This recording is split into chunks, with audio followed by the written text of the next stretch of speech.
Ngayong taon ay ipinagdiriwang natin ang ika-55 taon ng telebisyon dito sa Pilipinas mula nang ito'y inumpisahan ng ABS-CBN.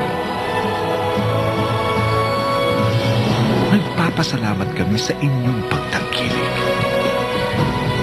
Kami itinuring ninyong tunay na kapamilya.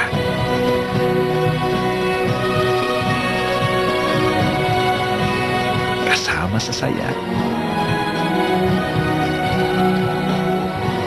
Karamay sa lumbay.